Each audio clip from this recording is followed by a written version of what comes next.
My family called me a burden and kicked me out on my birthday. Years later, they tried to claim my home, but I ended it all with one cold reply. Hey, I'm Robin, and man, do I have a story for you. I'm 27, and life's been a bit of a mess lately. I work as a marketing assistant, which is not glamorous, but it pays the bills, well, some of them. I lived with my parents and my younger brother Tom in a not-so-great house. The place was cramped, falling apart, and always smelled weird, but it was home, or at least it was. Let me start by saying I've been contributing a lot around here. I've been paying a big chunk of the bills, buying groceries, and even handling house repairs when something breaks down. You'd think I'd get a little appreciation for that, right? But nah. Every time I walk into the room, I hear my mom Susan talking down to me like I'm some failure. Robin, when are you going to get a real job? She'd say. It's like her favorite line. I mean, what does she even mean by real job? I bust my butt at work, marketing isn't easy, but in her eyes, because I'm not a doctor or a lawyer, it doesn't count. Every time I try to defend myself, it's the same response. If it was a real job, you'd have your own place by now. Yeah, okay, Mom. And then there's Tom, my 26-year-old brother. We've never really gotten along. He's got this smug attitude, always looking down on me like he's better than I am because he has more followers on social media or whatever. He barely lifts a finger around the house. Guess who picks up the slack? Yep, me. But does anyone care? Nope. Anyway, my 28th birthday was coming up, and I was kind of excited for it despite everything. I know, dumb, right? But I really thought maybe this year would be different. I even saved up and got myself a nice cake from this fancy bakery downtown. I was imagining how we'd have a little celebration, just the four of us. It wasn't going to be anything big, but I thought maybe, just maybe, they'd actually care. So a few days before, I sat down with my mom and dad Mark to talk about it. Hey, I was thinking we could do something for my birthday this weekend. Just, hang out, maybe have some cake, I said, trying to keep my hopes in check. Mom didn't even look up from her magazine. We'll see, Robin. We might have plans. Plans on my birthday? I should have known something was up, but I didn't want to believe it. I mean, I've been living here my whole life, helping out, working hard. Why would they have plans that didn't include me? Fast forward to my birthday, and I was feeling good. I went to work, got a bunch of happy birthday messages from coworkers, and even treated myself to a new outfit. Things were looking up, right? I thought maybe, just maybe, I'd get home and they'd have a little surprise waiting for me. I don't know, a card, a cake, something, anything, but the second I pulled into the driveway, my stomach dropped. My stuff was out on the front lawn, boxes, bags, my clothes, my books, everything just thrown out there like trash. I jumped out of the car, my heart pounding, and rushed over to the porch. And there they were, my mom, dad, and Tom, just standing there, staring at me. It was like some twisted family meeting or something. My heart was racing, and I couldn't even think straight. What's going on? I asked, trying to keep my voice from shaking. Mom stepped forward, her face cold like she didn't care at all. Robin, it's time for you to move out. You're not welcome here anymore. I stood there frozen, like I couldn't process what she was saying. Move out? On my birthday? What kind of sick joke was this? I looked at Dad, hoping he'd step in, say something, tell me this was all a misunderstanding. But no, he just stared at the ground, his hands stuffed in his pockets like he couldn't even look at me. I felt this rush of anger and confusion. But it's my birthday. Where am I supposed to go? My voice cracked, and I hated how desperate I sounded. That's when Tom chimed in, his smirk making me want to scream. Maybe you should have thought about that before being such a burden all these years. A burden? I was the one paying the bills, buying food, keeping this crappy house from falling apart. How was I the burden? I looked at my mom, hoping, begging for some kind of explanation, something that made sense. It wasn't enough, she said, her voice sharp like a slap. We need the space, and frankly, you need to grow up. That was it. No empathy, no second chances, just cold indifference. Tears welled up in my eyes, but I refused to let them see me break down. Can I at least get my things? I asked, my voice barely above a whisper. They're all packed, my mom replied, gesturing to the boxes on the lawn like it was no big deal. You should go now. That was it. Happy birthday to me, right? I started loading the boxes into my car, my hands shaking. It felt surreal, like I was living someone else's nightmare. I wanted to scream, to cry, to ask them how they could be so heartless, but I didn't. I just kept moving, one box after another, trying to hold myself together. As I finished packing up the last of my things, I turned to look at them one last time, hoping, no, praying, that they'd change their minds, that they'd realize how messed up this was. Why today? Why on my birthday? I asked, barely able to get the words out. Mom didn't even blink. Consider it our gift to you, independence. And just like that, I was gone. On what should have been a day of celebration, I found myself driving away from the only home I'd ever known, with no idea where I was headed. I ended up at some cheap motel, the kind with a flickering neon sign out front, spending my birthday alone, surrounded by my hastily packed belongings. I sat there staring at the ceiling, wondering how the people who were supposed to love me could be so cruel. How could they do this to me, their own daughter, on my birthday? That night, I made a promise to myself, I would never rely on them again. I would pick myself up, no matter how hard it got, because clearly, I was on my own now. After that whole birthday fiasco, I felt like I'd been hit by a truck. It wasn't just about getting kicked out, though yeah, that sucked. It was realizing that the people I thought were supposed to have my back just didn't care. I spent that night in a dingy motel, trying to wrap my head around it all, but there was no making sense of it. So the next day, I did the only thing I could think of, I threw myself into work. I mean, what else was I going to do? I couldn't just sit around feeling sorry for myself.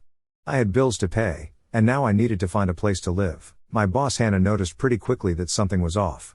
I was at the office at all hours, hunched over my laptop, answering emails like a robot. She's sharp, and it didn't take long for her to pull me aside. It was late, and the office was practically empty when she found me at my desk. "Robin, can we talk?" she asked, leaning on the edge of my cubicle. I looked up, and I must have looked like a mess because she gave me this concerned look. "You're going to work yourself into the ground at this rate. What's going on?" I didn't want to get into it, but the second she asked, it all just came out. I told her everything, how my family kicked me out, how I was staying in this horrible motel with my stuff still in boxes. As I talked, Hannah's expression softened. She didn't say anything at first, just listened, which was more than my family ever did. When I finished, she let out a sigh and said, "Why didn't you tell me sooner?" I shrugged, feeling embarrassed. I mean, she's my boss, not my therapist. But she didn't seem to mind. "Look, Robin, I have a spare room in my place. It's not much, but you're welcome to stay there until you figure things out." I couldn't believe it. I didn't even know how to respond at first. "Are you serious?" I asked, half expecting her to change her mind or something. But she smiled and nodded. "Of course. I know what it's like to be in a tough spot. Don't worry about it." I was so relieved I almost started crying again, but I managed to hold it together. "Thank you," I whispered. "I don't know how to repay you." She waved me off. "Don't even mention it. You've been killing it at work, and I'd hate to see you burn out. Just promise me you'll take care of yourself." And just like that, I had a place to stay. It wasn't home, but it was something. I packed up my stuff from the motel and moved into Hannah's guest room the next day. It was a little small, but it was clean, warm, and quiet, which was all I needed at that point. The first night there, I sat on the bed just trying to process everything. I felt a little better, but there was still this hole in my chest, like everything I thought I knew had been ripped away. But I didn't let myself wallow for too long. I threw myself into work even harder, if that's possible. Hannah wasn't kidding when she said she'd push me harder, but honestly, I appreciated it. It kept me distracted. I took on more freelance gigs too. I figured the more money I could save, the faster I could get out on my own. It wasn't easy, though. There were nights where I stayed up until 3 a.m., just staring at my computer, trying to crank out designs while my mind kept drifting back to my family. I kept thinking maybe they'd call, maybe they'd apologize, maybe they'd realize they messed up. But no, nothing. Radio silence. During all this, my best friend Mike was a godsend. We've been friends since college, and even though we weren't living in the same city anymore, we'd always stayed close. I told him what happened, and he was furious. "I can't believe they did that to you," he said during one of our calls. "You deserve better." He wasn't wrong, but it still stung. "Yeah, well, it is what it is," I muttered. "I just got to keep moving forward." Mike, being the joker he is, tried to lighten the mood. "You know what would really piss them off?" he said with a laugh. "You becoming wildly successful and rubbing it in their faces." I laughed, but the idea stuck with me. Not that I wanted revenge or anything. Okay, maybe a little, but mostly, I just wanted to prove to myself that I didn't need them. I could make it on my own. So that became my mission: work harder, save more, and eventually get out of Hannah's guest room and into a place of my own. Over the next few months, things started looking up. My designs were getting noticed by bigger clients, and I was bringing in more money than I ever had. I kept telling myself that every late night, every all-nighter, was worth it. And honestly, it was. Slowly but surely, I was rebuilding my life, one project at a time. I started to feel like maybe I didn't need my family after all. Sure, it hurt, and it probably always would, but I was proving to myself that I could survive without them. I wasn't just surviving, I was thriving. And that felt good. One day, Hannah pulled me into her office with this huge grin on her face. "Robin, I've got some good news," she said. "How does lead designer sound to you?" "With a raise, of course." I was speechless. "Are you serious?" I blurted out, feeling like I might pass out from excitement. "Dead serious," she said, still grinning. "You've earned it. You've been doing incredible work, and it's time to recognize that." I couldn't believe it. Lead designer? Me? I felt like all the hard work, all the sleepless nights, all the stress, it was finally paying off. "Thank you," I managed to say, still in shock. "Don't thank me yet," she said, winking. "You're going to have a lot more responsibility now." I didn't care. I was ready for it. This was what I'd been working for. With the raise and all the freelance gigs I'd been stacking up, I was finally in a place where I could start thinking about my next move, literally. I wasn't going to stay in Hannah's guest room forever, and now I could actually start looking for a place of my own. But the thing was, it wasn't just about the money or the job. It was about finally feeling like I was in control of my life again. For so long, I'd felt stuck in that house with my family, stuck in their expectations of me, stuck in their judgment. But now I was free. I was making my own decisions, building my own life, and no one could take that away from me. I was finally moving forward, and it felt damn good. A few weeks after I got promoted to lead designer, I was finally starting to feel like I had my life together. I'd been working nonstop, saving money, and I was even thinking about getting my own place soon. Things were really looking up for me, but of course, right when you think everything is going smoothly, life decides to throw a wrench in the gears. It started one random Wednesday afternoon. I was in the middle of working on this big project when my phone buzzed. I didn't think much of it, just figured it was an email or something. But when I glanced at the screen, I saw the name I least expected, Tom, my brother. The last person I wanted to hear from. For a second, I just stared at the phone. Part of me didn't want to answer it. I hadn't heard from Tom or my parents since they kicked me out on my birthday, and honestly, I didn't miss them. But curiosity got the better of me, and I picked up. "Hey," I said, trying to keep my voice neutral. "Robin, it's me, Tom," he replied, his voice quieter than usual. It wasn't his usual cocky tone, which threw me off. "I know it's you," I said, a little annoyed. "What do you want?" There was this long pause on the other end, and for a moment, I thought he'd hung up. But then he spoke again, and I could hear the hesitation in his voice. I need help." I raised an eyebrow, not believing what I was hearing. Tom needing help from me? The same brother who stood there and watched while my stuff was thrown out onto the front lawn? "Yeah, right. I don't know what to tell you," I replied, already feeling the anger bubbling up inside me. "You made it pretty clear I'm not part of the family anymore." He let out a sigh. "Look, I know things have been rough, but this isn't about that. It's about Dad. He lost his job, and Mom's spending is out of control. I can't afford school anymore." There it was, the real reason for the call. It wasn't about me or making amends or even caring about what happened. It was about money. It was always about money. I bit my lip, fighting back the wave of emotions that hit me. Part of me wanted to tell him off, to remind him how they treated me, to hang up and never look back. But another part of me, a small, stupid part, still felt that pull of obligation. They were my family, after all. Or at least they used to be. "So let me get this straight," I said, my voice sharper than I intended. "You're calling me now, after months of silence, because you need money?" "It's not just about the money," Tom said quickly. "We're in a bad spot, Robin. You know how Mom is, she's been spending like crazy, and Dad, well, he's not exactly doing great without a job. I don't know what to do." I took a deep breath, trying to keep my cool. "That sounds like a you problem, Tom, not mine." "Come on, Robin, we're family," he said, and I could practically hear the desperation in his voice. It was the first time in years he'd sounded vulnerable. But I wasn't falling for it. "Family?" I scoffed, unable to stop the bitterness from seeping into my tone. "You guys threw me out on my birthday. Family doesn't do that." He didn't have an answer for that, just a long pause.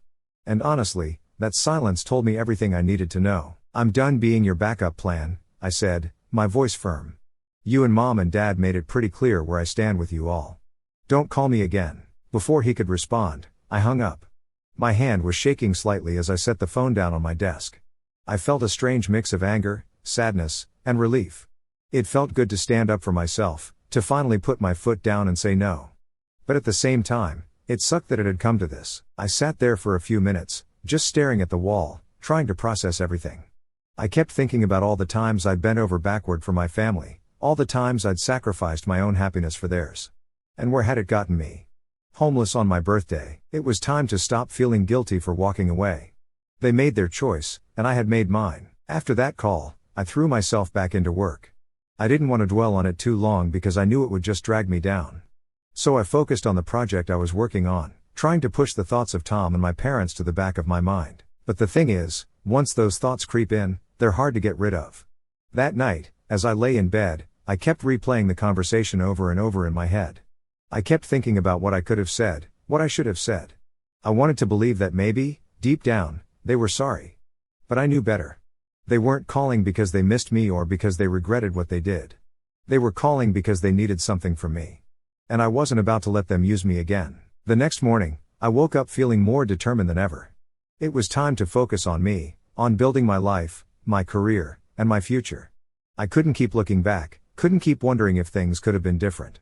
They weren't, and that was just the reality of it. From that day forward, I made a promise to myself, I wasn't going to let my family drag me down anymore. I'd been through enough, and I was finally in a place where I was starting to build something good for myself. I wasn't about to let them ruin that. Sure, part of me still felt guilty for cutting them off, for not helping when they were clearly in a tough spot. But then I reminded myself, where were they when I was struggling? Where were they when I needed help? Yeah. I didn't owe them anything, so I kept going. I worked hard, saved my money, and kept my focus on the future. And every time I started to feel that old guilt creeping in, I reminded myself of that phone call. They made their bed, and now they had to lie in it. I wasn't going to be their safety net anymore. And honestly, it felt good to finally be free. I finally saved up enough to buy a really nice apartment, and it's honestly the best thing that's happened to me. I was in the middle of a project, knee-deep in designs and completely focused, when the doorbell rang. At first, I thought it might be a package or something. I'd been ordering a bunch of stuff for work, so I didn't think twice about it. But when I checked the security camera, I froze. There, standing on my porch, were my parents and Tom. My stomach did this weird flip, and I felt like someone had punched me. They hadn't reached out since that call from Tom weeks ago. I thought we were done. So why the hell were they here? I took a deep breath, trying to calm myself down before opening the door. My mind was racing with all the possible reasons they could be standing there. Maybe they were here to apologize, or maybe they just needed something else. Honestly, I didn't know which would be worse. When I opened the door, my mom Susan didn't even wait for me to say anything. She pushed past me like she owned the place, her eyes scanning my living room like she was appraising it. "Wow, Robin, you've really done well for yourself," she said, this weird smile on her face, the kind that wasn't really a smile at all. I just stood there, stunned. Tom followed her in, looking uncomfortable, while my dad Mark shuffled in last, his hands stuffed in his pockets like he had no idea what to do with himself. "What are you guys doing here?" I asked, trying to keep my voice steady. My heart was pounding, and I could feel this tension building up inside me. I knew this wasn't going to be a good conversation, but I was hoping maybe, just maybe, I was wrong. Mom turned around, that fake smile still plastered on her face. "We're here to talk about living arrangements." I blinked, confused. "What?" Dad cleared his throat, and for the first time since they'd arrived, he spoke. "We think it's time for the family to be back together." I almost laughed. It was so absurd, so ridiculous that for a second, I thought they were joking. "You're joking, right?" I asked, my voice dripping with disbelief. Mom's smile faded, and she crossed her arms, looking at me like I was the one being unreasonable. "No, Robin. We've talked it over, and we think it's time we all live together again, as a family." I stared at her, speechless. This had to be some kind of prank. After everything that's happened, after you kicked me out on my birthday, and now you want to move in with me? Tom, who had been silent until now, chimed in with his usual smug tone. "Come on, Robin, don't be so dramatic. That's all in the past." I felt my blood boil. All in the past? You guys threw me out on my birthday. You left me with nowhere to go, no support, nothing. And now you want to just waltz back into my life like nothing happened? Mom's expression hardened. "We gave you the push you needed," she said, her voice cold, "and look how well you've done because of it. You should be thanking us." I couldn't believe what I was hearing. They were trying to take credit for my success, for everything I'd worked my ass off for. "So what, you think you can just show up, claim credit for my hard work, And what? Move in here. This is my home, not yours. Dad, trying to play the peacemaker, stepped forward. Robin, be reasonable. We're struggling right now. You have all this space, and we thought it'd be nice to be together again. I shook my head, my frustration building with every word they said. You're only here because you need something. You didn't care about me when I was struggling, and now you expect me to help you? That's not how this works. Mom's face twisted with anger. We're your family, Robin. We sacrificed for you. Everything you have is because of us. I couldn't hold back anymore. Sacrificed? What exactly did you sacrifice, Mom? You kicked me out. You didn't help me when I needed it most. You threw me away like I was nothing. And now you think you're entitled to my success? To my home? She opened her mouth to argue, but I wasn't done. I've worked hard for this. I've built this life for myself with no help from you. You don't get to walk in here and claim anything. Tom rolled his eyes. God, Robin, stop being so selfish. We're just asking for a little help. That word, selfish, set me off. Selfish? I snapped. You want to talk about selfish? How about you all throwing me out of the house, leaving me with nothing? How about showing up here now, demanding that I give you a place to stay because you've screwed up your own lives? That's selfish, Tom, not me. Dad stepped forward again, his voice softer, almost pleading. Robin, please. We're just asking for a chance. I took a deep breath, trying to calm the storm raging inside me. No. You don't get to do this. You don't get to use me anymore. Mom's eyes narrowed. Fine. If you want to be difficult, we'll take legal action. We have rights, you know. I couldn't believe what I was hearing. Legal action? On what grounds? We'll find something, she said, her voice dripping with venom. Don't push me, Robin. I let out a bitter laugh. Go ahead, try. But let me tell you something, this is my house, and you have no right to it. You're not moving in, not now, not ever. They didn't say anything for a moment. I could see the anger and frustration building in their faces, but I didn't care. I wasn't backing down. Finally, I walked over to the front door and opened it wide. Get out, I said, my voice steady now. They hesitated for a moment, but I stood firm, waiting for them to leave. Mom huffed, shooting me a look full of hatred before marching out. Dad followed her, looking like he wanted to say something but didn't. And then Tom, who just shook his head in disbelief, walked out without another word. As soon as they were gone, I closed the door and leaned against it, taking a deep breath. My heart was still racing, and my hands were shaking, but I felt this weird sense of relief, like a weight had been lifted off my shoulders. I wasn't going to let them take advantage of me anymore. Not now, not ever. After I kicked my family out of my house, things got quiet again. I'm not going to lie, it was a relief. For the first time in a long time, I felt like I had control over my own life, like I wasn't constantly waiting for the other shoe to drop. But deep down, I knew that wasn't the end of it. My mom had thrown out the threat about legal action, and even though I didn't think she had anything to stand on, I couldn't shake the feeling that they weren't done trying to weasel their way back into my life. A few days later, I got a call from Mike. He's one of my closest friends, and lucky for me, he's also a lawyer. I had mentioned the whole situation to him in passing, but I hadn't gone into all the details. Now that my family had crossed the line, I figured it was time to get some real advice. Hey, Robin, Mike said when I answered. You free to talk? I've been thinking about your situation. Yeah, sure, I replied, suddenly feeling a bit anxious. What's up? I've been looking into your parents' situation a bit more, he said, his tone getting more serious. I know you mentioned that they've been struggling financially and you're worried they might try something shady. Well, I did some digging, and it turns out they're in deeper trouble than you thought. My heart sank. I didn't want to hear this, but I knew I needed to. What do you mean? I asked. There's a history of financial issues, Robin, tax problems, debt. It's not just that your dad lost his job and your mom's been overspending. They've been digging themselves into a hole for years. And now that you've made it clear they can't rely on you, they're getting desperate. I sat there processing what Mike was saying. My mind flashed back to my mom's smug threats, her talking about legal action, her entitlement to what I'd worked for. It made sense now. This wasn't just about needing help, they were trying to find a way out of their own mess, and they saw me as their way out. So what do I do? I asked, feeling the familiar weight of stress settling on my shoulders. Mike was quiet for a second before answering. Well, first off, you need to protect yourself. They might not have much of a case to try and take anything from you, but people do stupid things when they're desperate. We should file for a restraining order to make sure they can't harass you anymore. You've got enough evidence of their behavior, those threats, them showing up at your house. It's time to take some legal steps. A restraining order? That sounded extreme, but at the same time, I knew it was the right move.